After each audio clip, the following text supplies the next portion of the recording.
Hi, this is Lila and Real. Welcome to our fourth episode of Natural Birthing. Today we got our special partners, Ja and Royal's partner Agua, and they're gonna speak a little bit about their process of being with us and during our birth and after birth. Okay, so we'll start with before we got pregnant. What was your experience of? How was that? What, before the birth itself? Yeah, before we got pregnant. Mm. What was your thoughts? Did you plan it? Yeah. Ooh, that's a very loaded question for me because a lot transpired over the last year and a half or so. As many of you know, obviously, my son Samsara, who was born naturally here, passed on early last year. He transcended, and of course there was a lot of grief and sadness that came with that, and a mourning period. But at the same time, there was also my higher knowing that everything that happens with purpose. Nothing is happening to me or to us, it's happening for us. So I had to navigate between celebrating his life, dealing with my own grief, and also being able to hold space for my partner, my other futures, and the family at large. So it was a very intense time for me, personally. In terms of Ether, was she planned? Yes and no.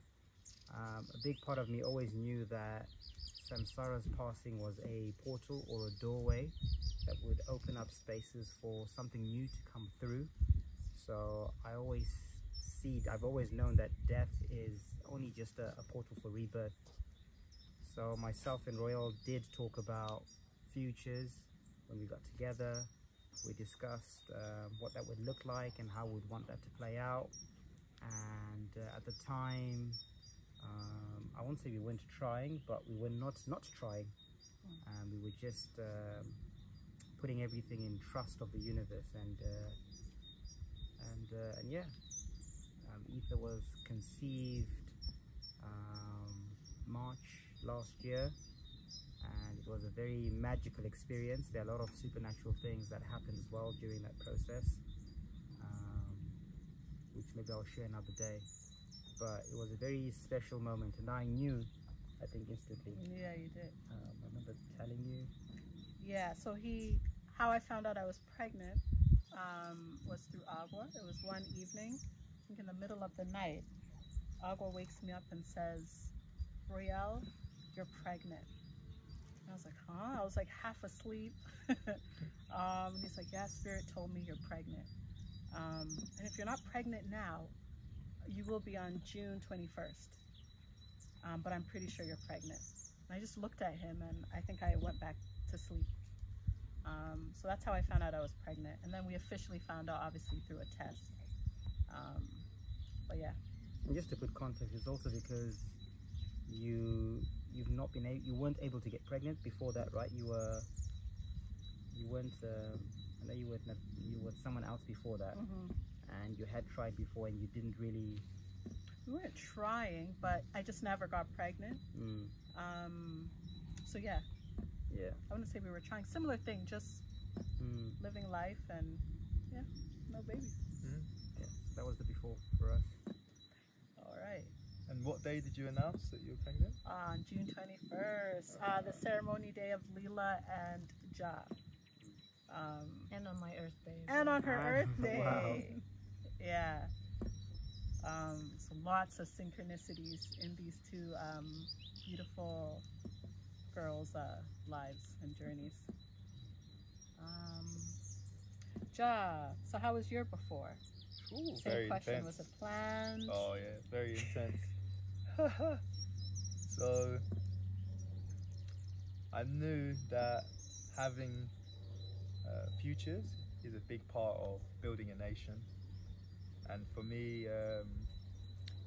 grounding into the physical health, mental health, emotional health, as as well as spiritual health is of the utmost importance. So I really see as the mother and father, we're really the blueprint for what's going to come next. Meaning my physical health is going to be reflected into my genetics I'm passing on. My mental health, wherever it's at, is going to leave a blueprint on the semen that's passed over. Where I'm at spiritually is going to align with the spiritual realm to call a soul to come forward. So our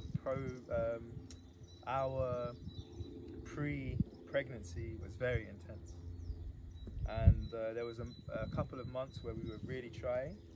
There was a message that came through that we were going to conceive on the 5th of January, so we put loads of effort into it, but it just never materialized. And then it ended up happening on the 14th of April, which is 144. And the due date on the app said the 5th of January. But as you may have already heard, they came, both of them, on December the 7th. But yeah, pre-pregnancy, we went through a lot of periods of fasting, just eating fruits. There was a point where we ate green soup every day and fruits only for about 3 weeks. And it was pretty gruesome actually.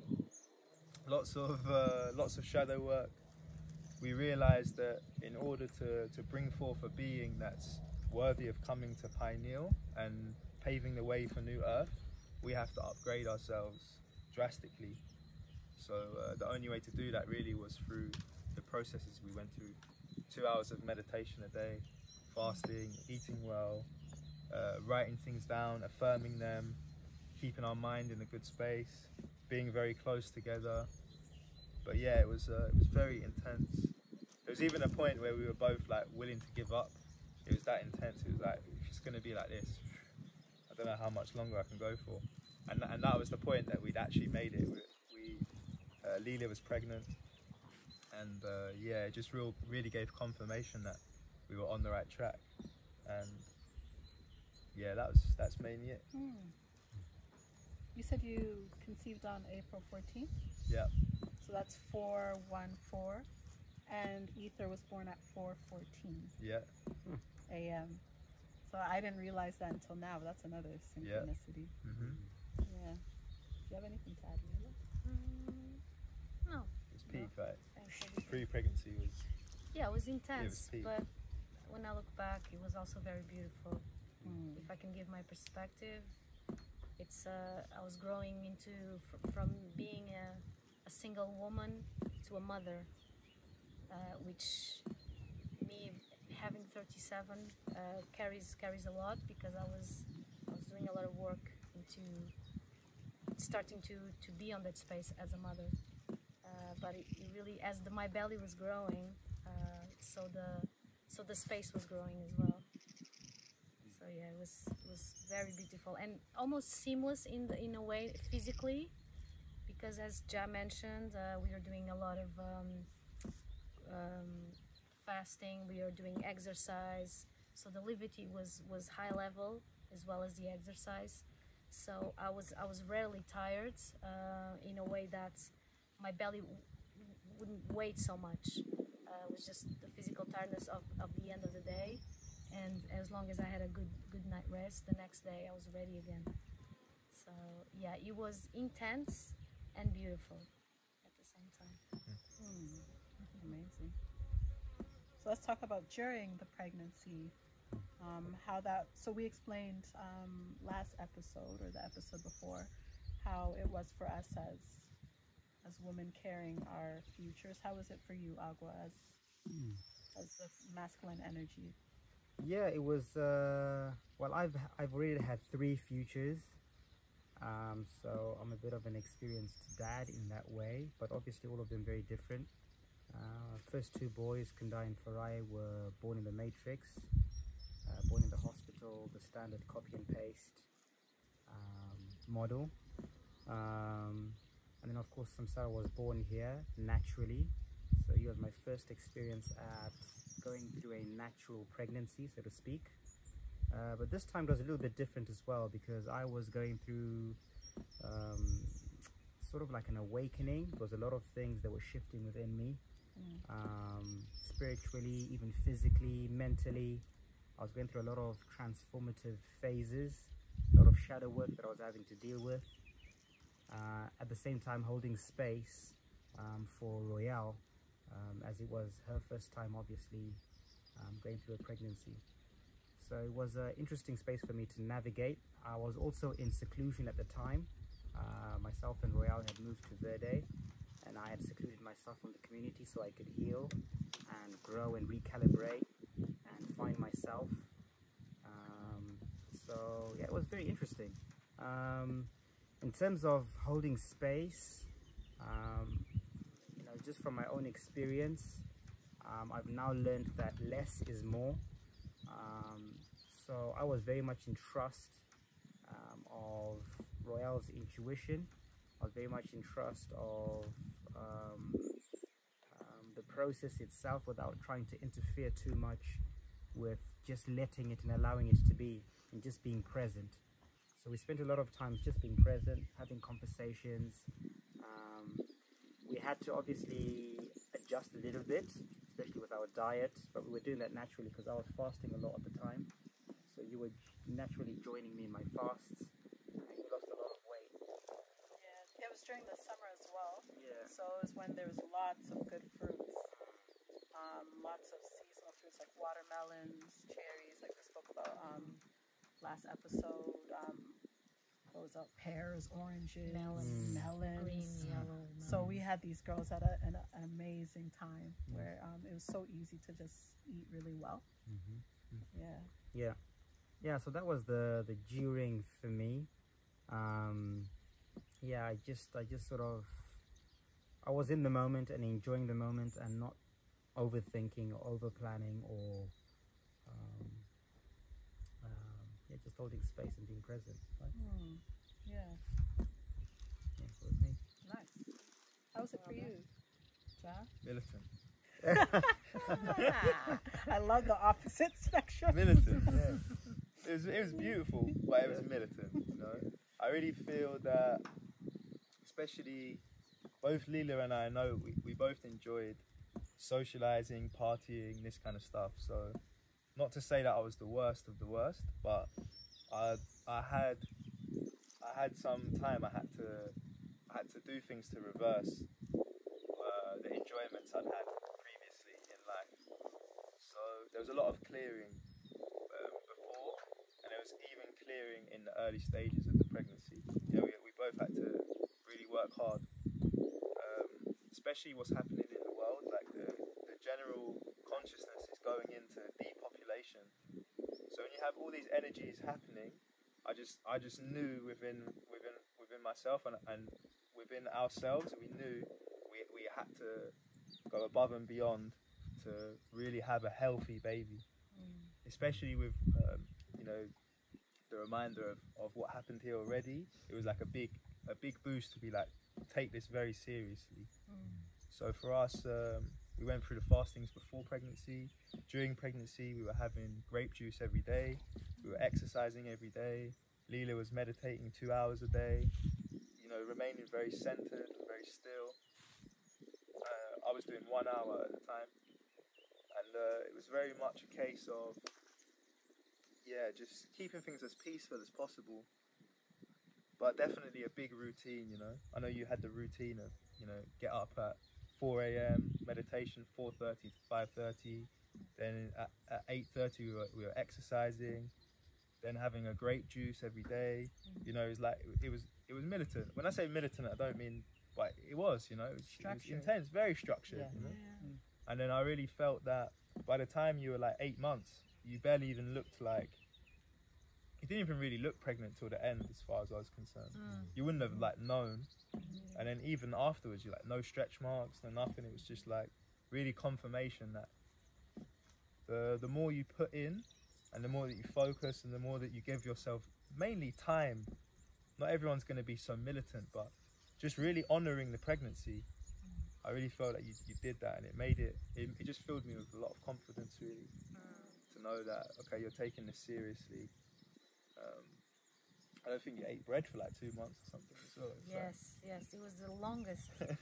And I love bread. The longest time without bread. Yeah, it's just like, yeah, it was just really clear, you know, that at least for us, because of how much we did enjoy life in our earlier stages, like we had a bit of catching up to do, so that it kind of plateaued.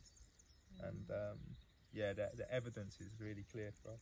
So clear, yeah. You know, we've got 2 very, very healthy girls who are here, and it's because of the space that nature really allows. So yeah, it's a big one. Yeah, and because of the routine, the discipline, it also made it seamless, more seamless on the emotional and on the physical. I always had the only examples of pregnancy was when I was living in the Matrix. So when I came to Pineal, and my pregnancy went smooth most of the time. So I want to give thanks for that, really. Yeah. So I think you said most of it. Give thanks. Give thanks. So, birthing. Yeah, how was that, Agua? Any fears? How did you prepare, first of all? And any fears you had that arise while I was giving birth? Yeah, so preparation, we moved back to Kinta maybe a month before. Maybe 2 months before we moved back to this space, the communal space. Yeah, and I spent a lot of that time recalibrating and really preparing the space energetically and emotionally. I think that's something that we both put a lot of energy into, making sure that the space was energetically healthy, the vibration, the frequency, our emotions, our thoughts, our intentions were in a good space to allow the spirit to settle and come in and arrive into a very clean space. So we incubated ourselves into our space. I put a lot of chi I did a bit of building work around our home. And that was my way of putting some sort of energy or chi into the space and honoring, obviously, the spirit that was coming through as a token, if you like, or as an offering of thanks, of giving thanks. So that was my way of doing that. So I was a bit of a mad builder for maybe 3-4 weeks. So I was just putting a lot of energy into that space. I put a lot of time and effort into preparing the space, obviously making sure that Royal had everything that she needed, that the baby obviously would come into space that was prepared in every single sense, physically, emotionally, mentally. So that's where I put a lot of energy. In terms of the birth itself, were there any fears? No, there were no fears. Obviously, having been through 3 births already, I'd kind of gone through it a few times now, so I wasn't in fear. I was actually more prepared than I've ever been. I was calm, I was relaxed, I was looking forward to it.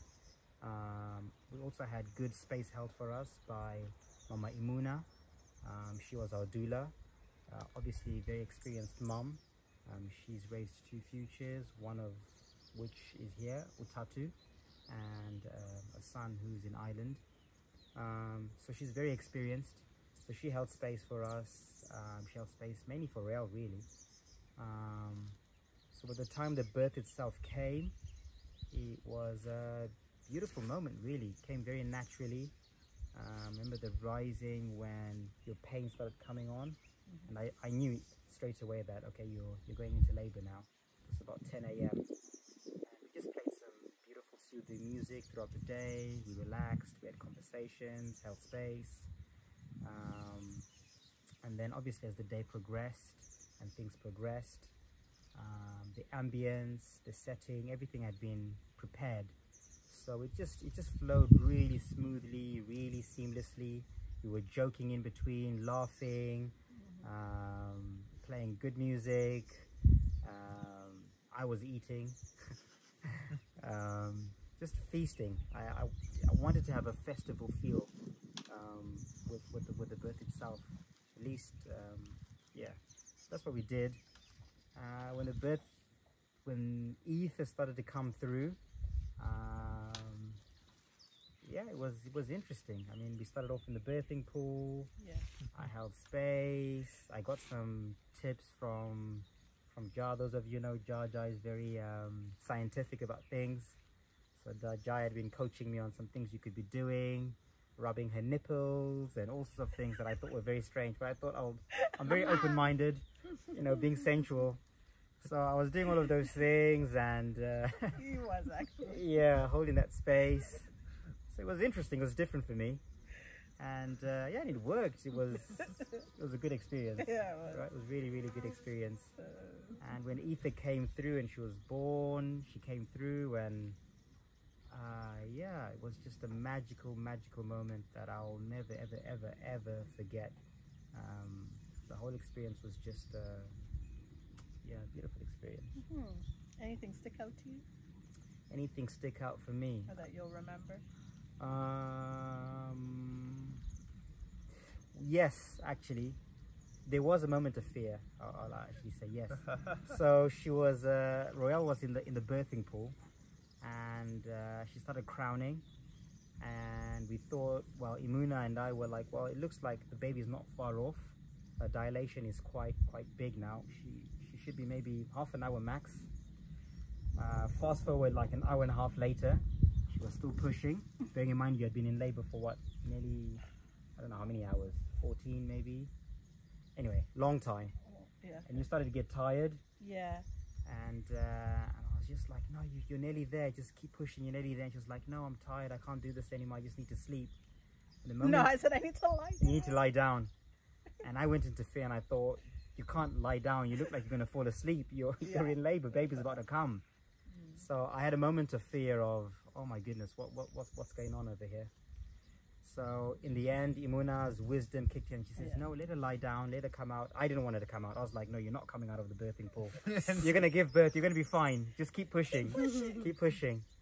So Imuna intervened and said, no, let nature take its course. Let her lie down. She'll be fine. So I surrendered to the divine feminine. Royale came out. We put a setting on the floor. She lied down and she just relaxed. And I was panicking. I was like, if she falls asleep, she might not wake up. This is scary. But Imuna was there. She was like, no, it's fine. And then you woke up, a couple of contractions, maybe 2 contractions. I didn't sleep. I just, laid my head.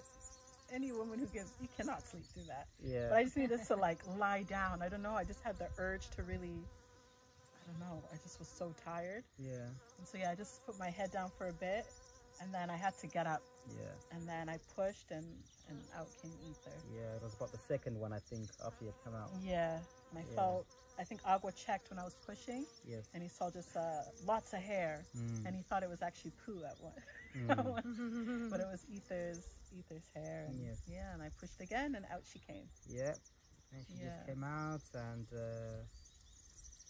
yeah, it was just there wow, she was. relief. There she was. She was here. Royale was fine. Baby was great.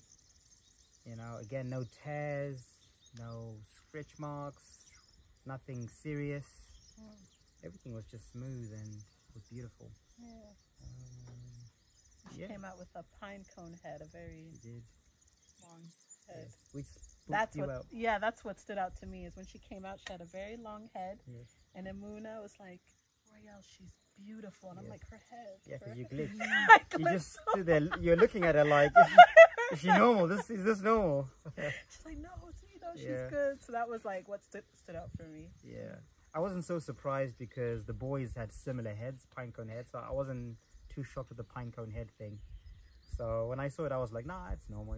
But I could see the shock on your face and the fear, like, is she okay? Yeah. Yeah, so that was interesting. Yeah, and then the placenta as well. Yeah, that came out maybe 30 minutes, 30 minutes afterwards. Yeah, placenta came out. Just a good push, and there it came. Yeah. And here we are. Yeah, here we are. Leela, give thanks. Give thanks. How was it for you during the birthing? How was your experience? I've never prayed so hard in my life. Yeah. I mean, just to give context, so we had this plan of the birthing pool in a new house that's been built, in the waters, maybe some soft music, and yeah, candles, you know, just serene. And what actually happened was I'd had a really long day of building the house and having meetings, whatever else was going on, and I got woken up about 1:30 a.m. Ja, Ja, I think I'm having a baby. And I'm thinking, yeah, all right. Bearing in mind that it's 1 month earlier than we expect, I'm thinking she's just having Braxton Hicks, you know, like the false contractions, not the real thing, because we hadn't yet had them yet, and I knew that Royale was having them a few weeks before, so I thought, okay, like she's going through the stage that Royale was going through, because they were meant to be, you know, like a month apart. So I've got woken up now, and it wasn't a reality until I saw blood. When I saw blood, I said, oh, okay, this is actually happening now. So I had to rub the sleepy sand out of my eyes, and all of my meditation practice came into effect for the next 6 hours. So yeah, I was just there. The first thing I thought, I'm gonna go and get Forrest. So I ran to Forrest 10. I said, Forrest, I think Leela's going into birth. She was also discombobulated as well. But she ran and got some towels and stuff, and I thought, okay, cool. We're gonna do this in the bell tent then. So made sure the fire was on. Bear in mind it was pretty cold at the time. Made sure the fire was on. Made sure I was just calm, you know? And one thing I was really grateful for is there's a book called The Birth Keepers that Leela had read, and she was very clear. She only wants me there. She doesn't want anyone else to be present.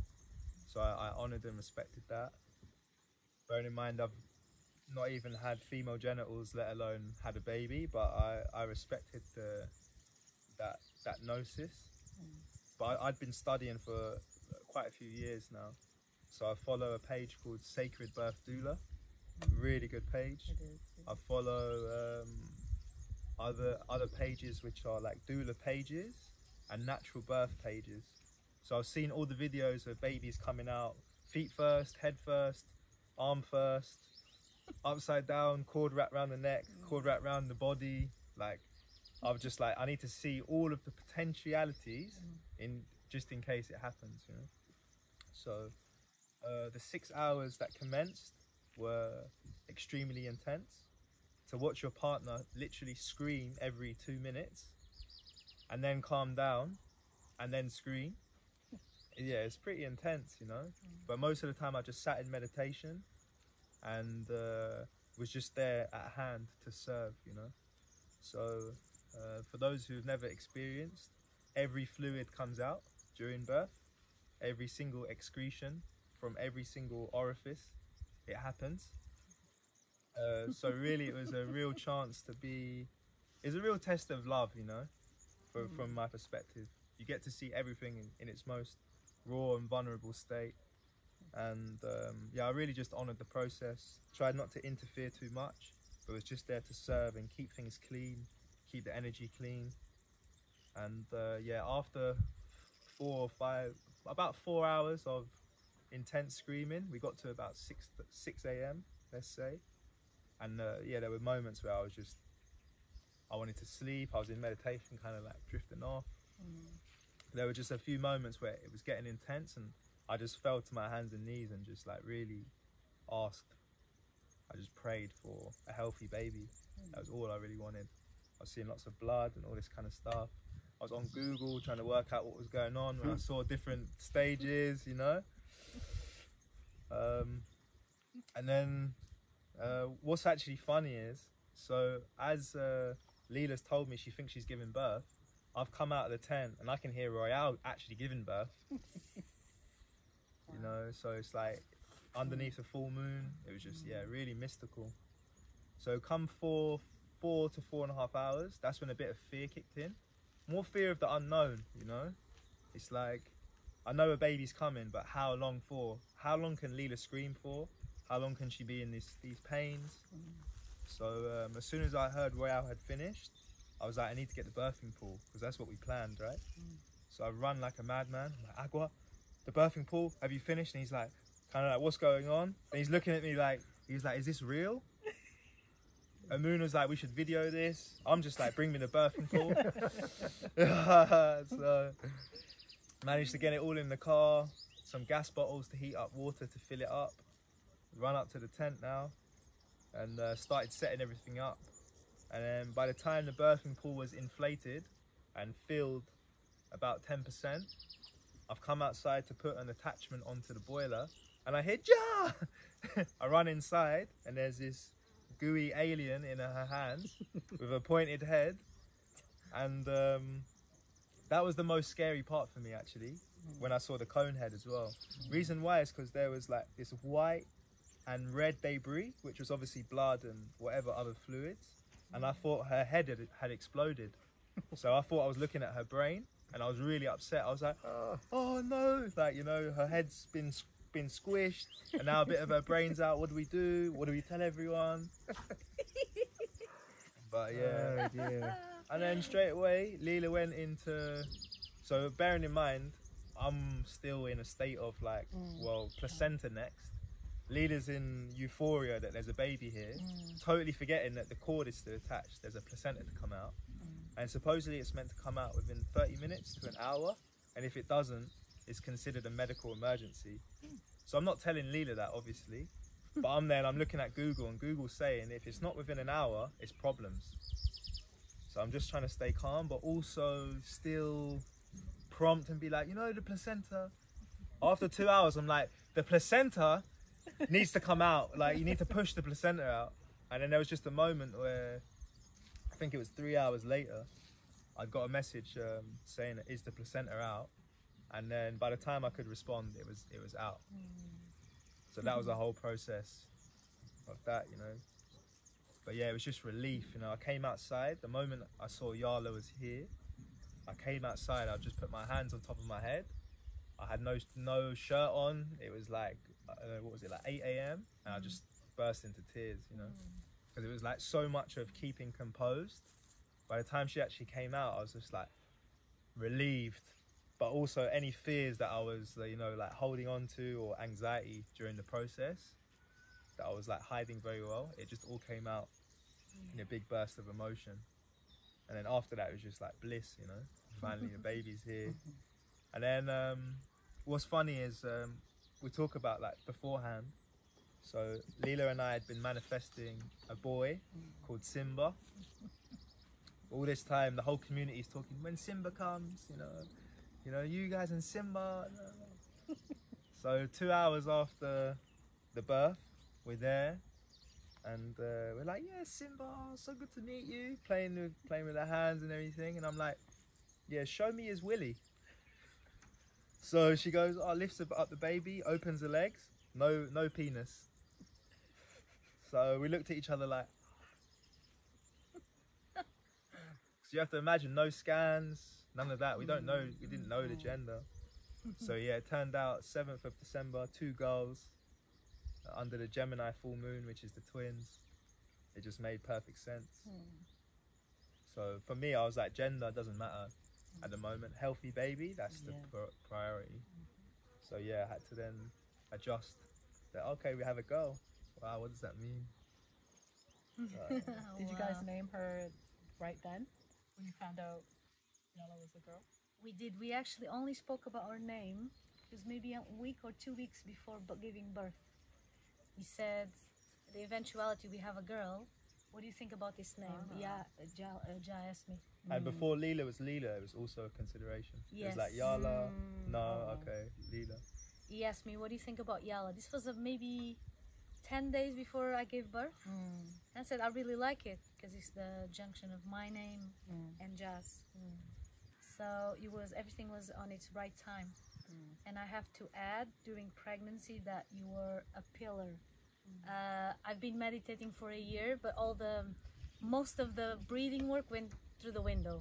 I just screamed every 2 minutes.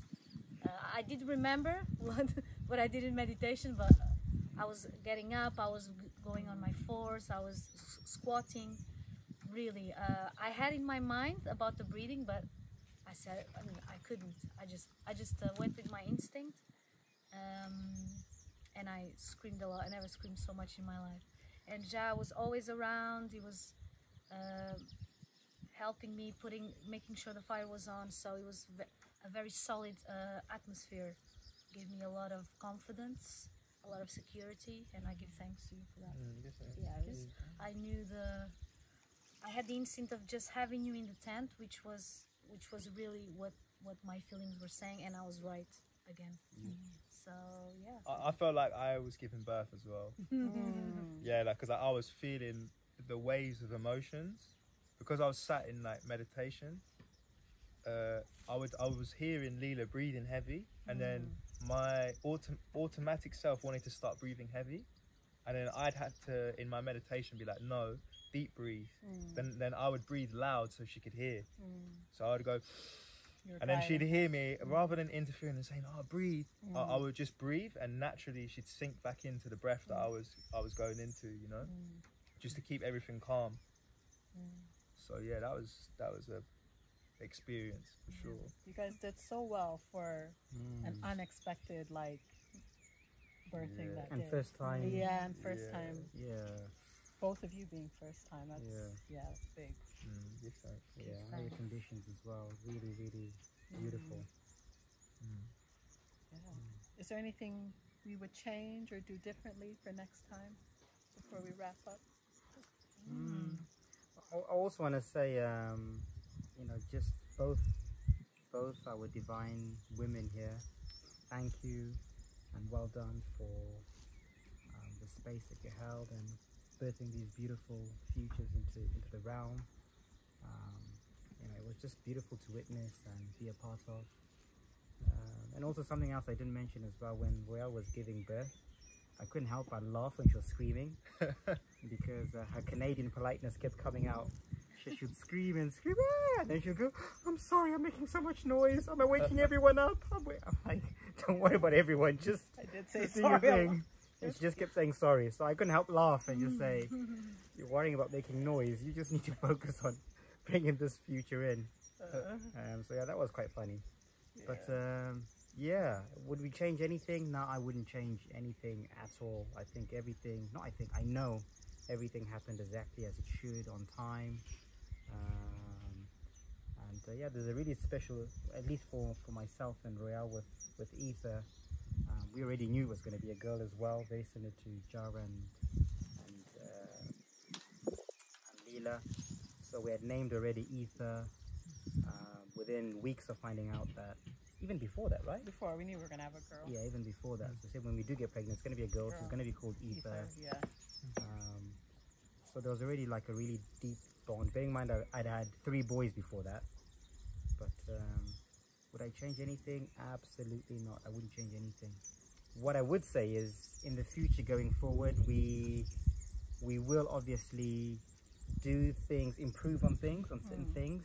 So things like diet and exercise and spiritual practice, and make sure that we get to that stage where we're able to birth without going through that pain, as a lot of people talk, where it's more euphoric rather than going through pain.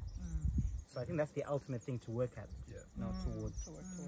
Yeah. So it might not happen in the next pregnancy, but eventually we'll get there. Yeah. And that's what I'm looking forward to. Yeah. Yeah. I would say the birthing temple space that you guys had would be the exchange for the liberty that we had. So like the juicing, the certain way of eating, the exercising, that I would keep exactly the same. But having a like purposely constructed space for giving birth, that is the only thing I'd say that I would aspire to later on, which is what we wanted, but God had other plans for us. But one thing I'm very grateful for is that it is proof that even if you plan something a certain way, you're either ready or you're not. So like if you get thrown a curveball, it's how you respond to it. So there was a moment of acceptance, like, cool, we're doing this in the tent. And then it was like, cool, what do we have? Cool, we've got these towels, we've got this, we don't have the music, but it's cool, you know, it's fine. What we have is each other, the strength of each other. We're here. The baby's decided that this is how she wants to come here. Yeah, no matter how we plan it, she wants to come like this. So we're going to honour that. But yeah, definitely in future, it's like having a birthing temple with the kind of program that we had before, with the exercise, meditation, etc. I really think that's the recipe. That's really the recipe. And the support of community as well. That's a big one. It is huge. That's the really good. That's a pillar. Like, that's a pillar. Yeah. Without the support of the community, It would have been, this would have been very, very different. very. Yeah. So give thanks to our family here Yes. Give thanks to at the Forest. Kingdom. Give thanks to Forest. Yay! Give thanks. Give thanks to everyone. Everyone was so excited on that day. They put so much good energy when they heard we were giving birth, when they found out we were pregnant. So much love, so much good vibes. Yeah, thank you so much, family. Yes, Thank you, thanks. Mama and Mona, for nurturing with great food while we were resting with our babies during that first week. Yeah, all the sisters. We had 10 days, and Forrest and Mona and all the other sisters and Amaya. brothers Yeah. giving thanks out, everyone. bringing us food to make sure we are in our highest level of nutrition. So give thanks. Yes. Give thanks and thank you, partners. Like Mila said, best partners. Couldn't have done it without them. Thanks. So glad to have y'all as the baby fathers of these two girls. Yeah. Give thanks. Yeah. So yeah. You wanna close? Again, you can reach us out via our email, pinealfoundation@gmail.com, or check our Instagram, Sisters of Pineal. If you want to reach out with any private messages, just let us know. Give thanks. Give thanks. Give thanks. Give thanks.